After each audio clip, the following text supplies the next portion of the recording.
Hello student, आप लोग कैसे हैं? आई होप आप लोग अच्छे होंगे, पढ़ाई कर रहे होंगे। तो आज के इस वीडियो में हम देखेंगे चौथी सवाल। तो पिछली वीडियो में हमने आपको 8वीं सवाल तक कवर करा दिए थे। आज हम 9वीं सवाल से इस सवाल को स्टार्ट करेंगे।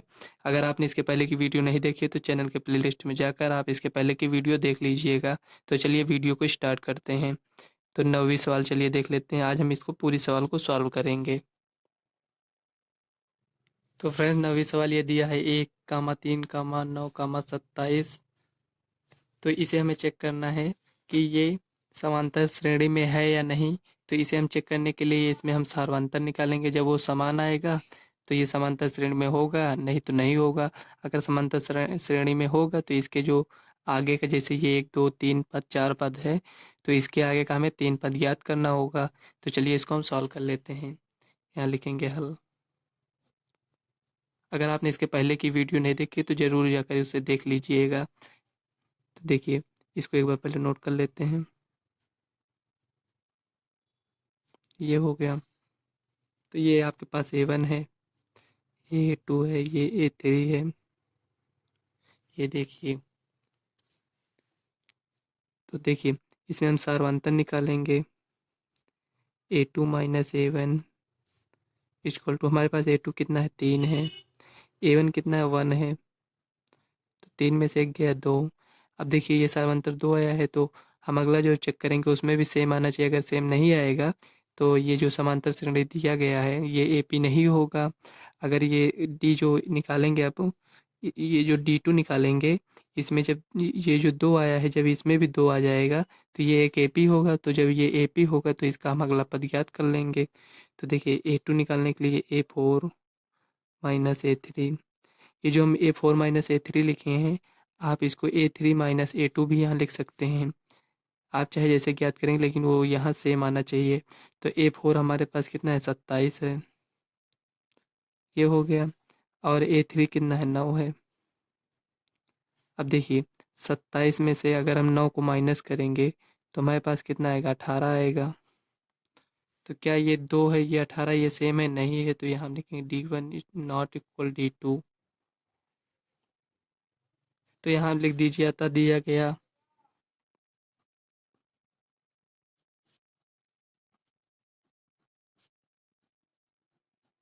सूची AP नहीं है।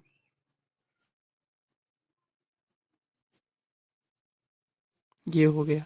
तो इसी तरह चलिए नेक्स्ट सवाल देख लेते हैं, 10वीं सवाल।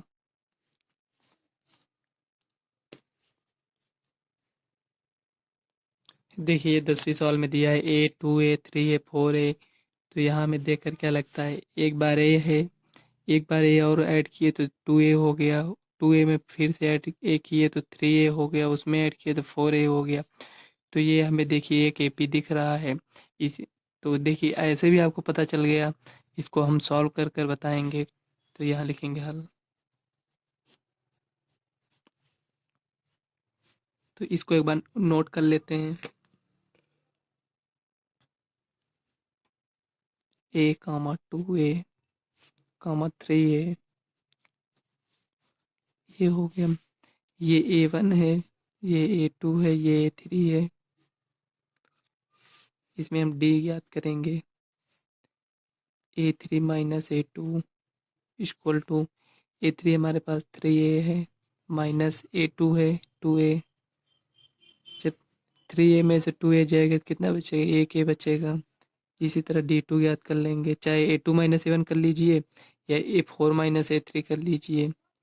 तो यहाँ लिख लेंगे A4 - A3। A4 हमारे पास 4A है, माइनस A3 है 3A। इसमें भी देखो A आया, तो यहाँ हम लिखेंगे D1 equal to D2 equal to A। तो यहाँ लिखेंगे अतः दिया गया सूची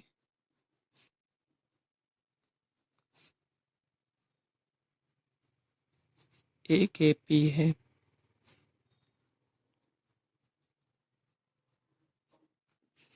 जब ये AP हमें पता चल गया AP है तो इसका हम अगला पद ज्ञात कर सकते हैं। तो 4 पद दिया है तो 5वां पद ज्ञात कर लेंगे। देखो A1 प्लस इससे एक पहले से गुणा कर देंगे इस तरह। अभी तक हमने यहाँ देखो A4 प्लस डी कर रहे थे। अब इसमें हम ये पहला पद लिए हैं तो इसमें हम 4 से गुणा करेंगे। तो देखिए A1 कितना है हमारे पास, A है प्लस 4 गुणे डी का मान हमारे पास A है। तो देखिए A प्लस 4A 5A हो गया।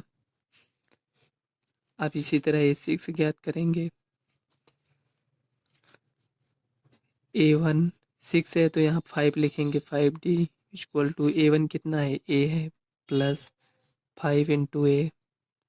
इसको देखो ये 5A प्लस A 6A हो जाएगा। इसी तरह A7 ज्ञात कर लीजिए, A1 plus 6D equal to A plus 6 गुणे A। देखो 6A प्लस A 7A हो जाएगा। यही आपको 3 पद ज्ञात करना था। देखो 5A 6A 7A, यही आपका आंसर हो जाएगा। तो चलिए नेक्स्ट सवाल देख लेते हैं। देखिए फ्रेंड 11वें सवाल हमें दिया है, ये ए स्क्वायर ए क्यूब ए की पावर 4 है, इस तरह है। तो इसको इस तरह लिखेंगे, ए कॉमा ए स्क्वायर कॉमा ए क्यूब कॉमा ए की पावर 4। तो ये क्या है, A1 है, जैसे इसके पहले करते थे A2, ये A3 हो गया, ये A4 हो गया। इस तरह लिखते हैं। इसका अब सॉल्व अंतर ज्ञात कर लेंगे। तो ए सॉरी ये डी है, ये कुछ A2 माइनस A1 यहाँ माइनस है इक्वल टू A2 हमारे पास ए स्क्वायर है, ये हो गया, माइनस A1 कितना है, A है। अब देखिए इसमें भी है इसमें भी है, तो A कॉमन ले लीजिए, A-1 ये बचा। देखिए इसमें D में हमारे पास कितना है, D1 में इतना है, देखते हैं D2 में कितना आता है। तो A3 माइनस A2, A3 हमारे पास A क्यूब है माइनस A2 कितना है, A स्क्वायर है। देखिए इसमें A स्क्वायर कॉमन लेंगे, तो A स्क्वायर इसमें से कॉमन लेंगे तो इसमें A बचेगा -1। ये देखिए दोनों सेम है, A-1 इसमें भी है, A-1 इसमें भी है, A इसमें भी है, इसमें भी है। लेकिन देखिए इसमें A की पावर 1 है, इसमें A की पावर 2 है, तो क्या ये सेम है, नहीं है। तो यहाँ लिखेंगे D1 नॉट इक्वल D2। तो यहाँ आप लिख दीजिए, अतः दिया गया सूची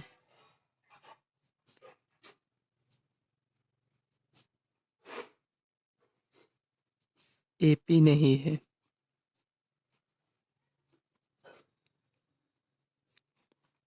ये हो गया। फ्रेंड्स हम आपको सभी सवाल इसलिए बता रहे हैं क्योंकि वो कुछ स्टूडेंट को कुछ सवाल लगाने में ऐसे प्रॉब्लम होती है, तो इसीलिए हम आपको पूरी सवाल बता दे रहे हैं। चलिए नेक्स्ट सवाल देख लेते हैं। देखिए ये सवाल इस प्रकार है, इसको लिखेंगे हल। सबसे पहले इसको एक बार नोट कर लेते हैं।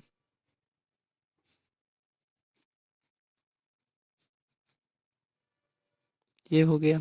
अब देखिए ये A1 है, ये A2 है। सब सवाल में सेम प्रोसेस है। आपको जैसे 1 2 सवाल 3 सवाल ये आपको समझ में आ गई होगी, तो सब में वही आपको सेम प्रोसेस करना है। तो हम आशा करते हैं आपको ये सब सभी सवाल समझ में आई होगी। तो देखिए इसमें डी ज्ञात करेंगे, A2 माइनस A1 इसको A2 हमारे पास √8 है माइनस यहाँ √2 है। अब देखिए इसको थोड़ा सॉल्व और कर लीजिए।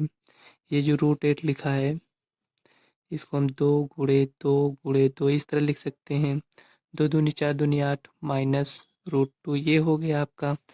अब देखिए इसमें एक पेयर, तो ये जो 2 बचा है ये 2 तो बाहर आ जाएगा, इसका पेयर बना, ये बाहर आ गया, √2 माइनस ये √2 हो गया।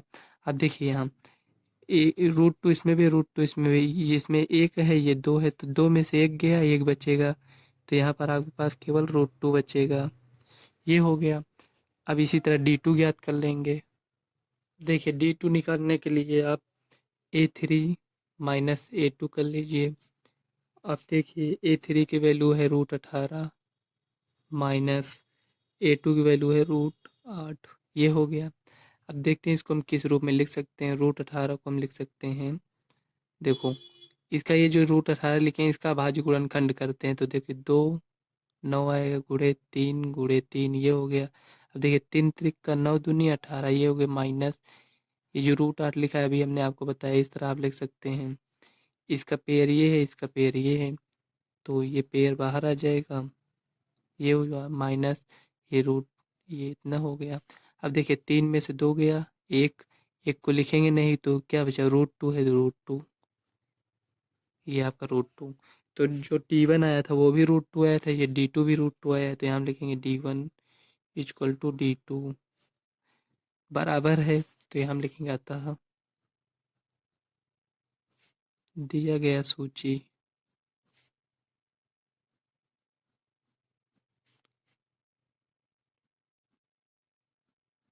AP है। जब AP है तो इसका हम तीसरा चौथ वो पांचवा छठवा सातवां पद ज्ञात कर लेंगे। तो A5 A4 plus D equal to A4 है हमारे पास √32 प्लस D का मान ये √2 आया है। देखिए इसको कैसे सॉल्व करेंगे, ये जो 32 लिखा है इसको हम किस तरह लिख सकते हैं, 2 गुणे 2 दो दूनी 4 दूनी 8 दूनी 16 गुणे 2 इस तरह लिख सकते हैं प्लस √2। चाहते तो इसको हम लिख देते 16 गुणे 2 32 हो जाता, लेकिन आपको समझाने के लिए इसको हम इस तरह लिखें ताकि आप लोगों को अच्छे समझ में आ सके। देखिए ये एक पेयर ये, तो 2 पेयर बाहर आया तो 2 गुणे 2 एक √2 बच गया, तो √2 ऐसे लिख दीजिए प्लस √2। अब देखिए 2 दूनी 4 √2 प्लस √2 ये हो गया, 4 ये है एक इसमें है तो 5 √2। इसी तरह हम छठवां पद ज्ञात कर लेंगे। देखिए छठवां पद ज्ञात करने के लिए A5 plus D equal to A5 हमारे पास 5 √2 आया है प्लस D का मान हमारे पास √2 है, तो देखिए 5 1 6 6 √2। देखिए A7 ज्ञात करेंगे तो A6 plus D equal to A6 हमारे पास है 6 √2 प्लस √2 7 √2 आ जाएगा आपके पास। तो देखिए यहाँ हमें पांचवा छठवा सातवां पद मिल गया है, तो उसे हम यहाँ लिख लेंगे 5 √2 6 √2 7 √2 ये हो गया, यही आपका फाइनल आंसर हो जाएगा। तो चलिए नेक्स्ट सवाल देख लेते हैं। देखिए फ्रेंड्स ये 13 नंबर की सवाल है। √3 √6 √9 √12 दिया है, तो इसके पहले जैसे हमने सवाल सॉल्व किया उसी तरह इसको भी हम सॉल्व कर लेंगे। तो यहाँ लिखेंगे हल। सवाल को पहले एक बार आप लोग नोट कर लिया करिए। ये हो गया। अब ये A1 है, ये A2 है, ये A3, ये A4 हो गया आपका। तो यहाँ देखिए आप D निकालेंगे, A2 minus A1 equal to A2 हमारे पास √6 है, ये कितना है माइनस √3 है। देखिए अब यहाँ आप देखिए रूट जो 6 लिखा है, यहाँ आप समझ लीजिए थोड़ा, जो √6 लिखा है इसको हम 2 गुणे 3 लिख सकते हैं, लेकिन क्या इसमें कोई डबल पद है, जैसे 3 को ऐसे 2 बार, मतलब ये 2 बार है, 2 बार इस रूप में देखो यहाँ नहीं दिख रहा है हमें, क्योंकि ये इसी रूप में ऐसे लिखा है। तो क्या ये इसमें से कुछ कोई पेयर बाहर आएगा, नहीं आएगा। तो इसको हम चाहे जिस रूप में लिखेंगे ये इसी तरह रहेगा, ये भी इसी तरह रहेगा। तो हमारे पास सार्वंतर कितना है 6 माइनस √3 आया है। तो हम देख लेते हैं D2 क्या इतना आता है। A3 माइनस A2, A3 हमारे पास √9 है माइनस A2 √6 है। इसमें देखो इसका तो वर्गमूल निकल आएगा 3 आएगा माइनस √6। क्या ये दोनों बराबर है, नहीं है, क्योंकि ये √6 है, √6 इसमें देखो ये, अगर आप ऐसे भी समझ लीजिए √6 देखिए यहाँ प्लस में है यहाँ माइनस में, तब भी बराबर नहीं है, तो यहाँ हम लिखेंगे D1 नॉट इक्वल D2। और तो ऐसे भी दिख रहा है, देखिए इसमें ये क्यूब, मतलब ये रूट के अंदर है 3, इसमें बाहर है, आप मतलब इसमें समझ में आ रहा है, देख लीजिए D1 नॉट इक्वल D2। हमें सेम सेम मिलना चाहिए सार्वंतर आने के लिए। तो ये D1 नॉट इक्वल D2 है, तो यहाँ लिखेंगे अतः दिया गया सूची एपी नहीं है।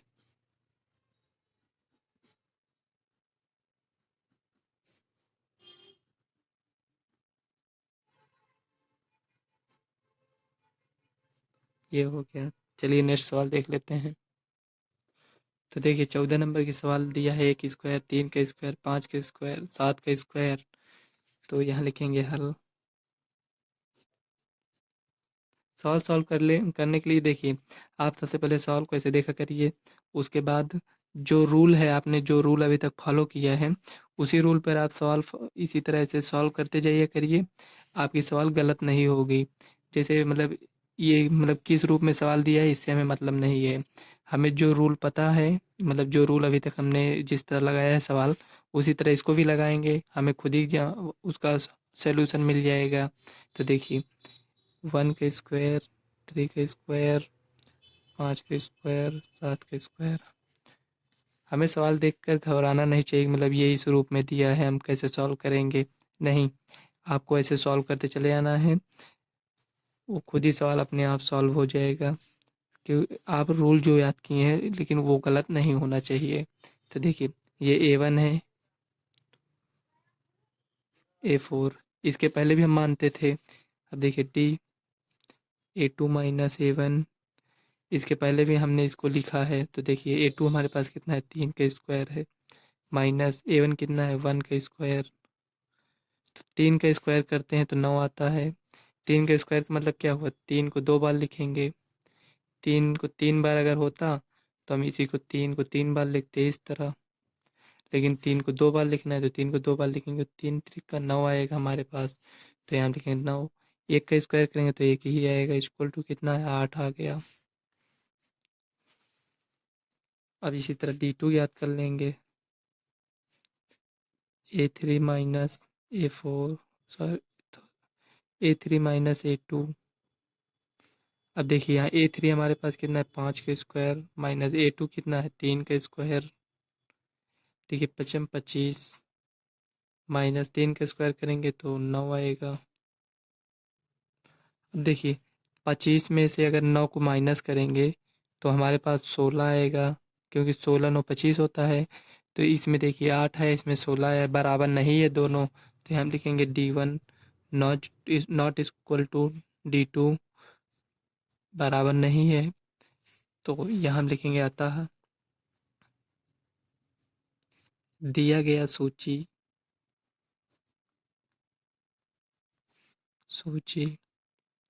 एपी नहीं है। ये हो गया। चलिए अभी इस एक्सरसाइज की लास्ट सवाल है 5.2 की, और ये चौथी में 15वीं सवाल लास्ट सवाल है। तो चलिए इसको भी हम सॉल्व कर लेते हैं। 15वीं सवाल चलिए नोट कर लेते हैं।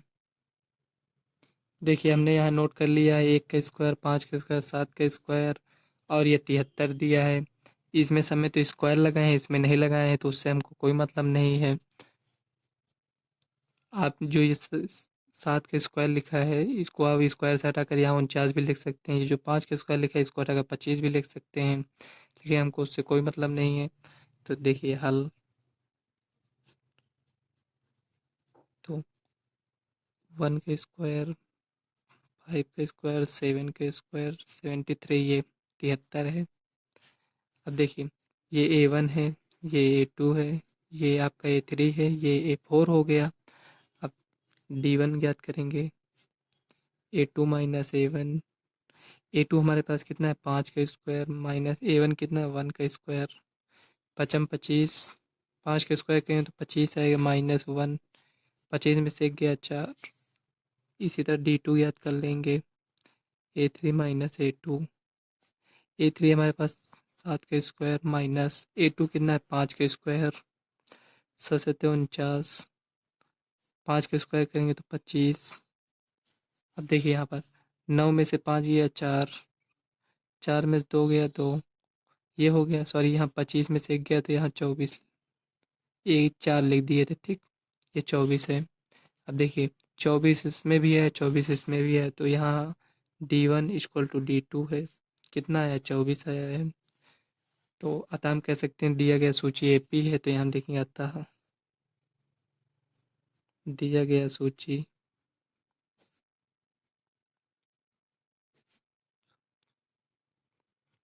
AP है। जब AP है तो इसका हम अगला पद ज्ञात कर सकते हैं। तो ये हम ज्ञात कर लेंगे A5 A4 plus D। A4 हमारे पास है 73 प्लस D का मान 24 आया है। देखिए इसको ऐड करेंगे तो 4 3 7 7 2 9 ये हो गया। और A6 A5 plus D A5 97 है प्लस ये 24 7 4 11 का 1 9 2 11 1 12 121 हो गया। और A7 इसी तरह ज्ञात कर लेंगे। देखिए यहाँ 121 आया है A6 का मान कितना है 121 है प्लस D का मान 24 है। तो देखिए 24 और 21 को ऐड करेंगे तो 20 20 40 4 44 45 तो 145 हो जाएगा। देखिए 4 1 5 2 2 4 1 ये जो है एक ये हो गया। तो यहाँ हमें क्या मिला 97 121 145। तो इसी को हम इस तरह लिख लेंगे 97 121 145। यही आपका आंसर हो जाएगा। तो फ्रेंड्स ये सवाल आपकी यहीं तक थी और ये आपकी एक्सरसाइज की लास्ट सवाल थी। इसके बाद हम 5.2 देखेंगे। तो अगर वीडियो आपको अच्छी लगी तो वीडियो को लाइक व चैनल को सब्सक्राइब कर लेना ताकि आने वाले वीडियो का नोटिफिकेशन आप तक सबसे पहले पहुँचे। तो चलिए मिलते हैं नेक्स्ट वीडियो में, तब तक के लिए बाय। आप इसी तरह पढ़ाई करते रहिए।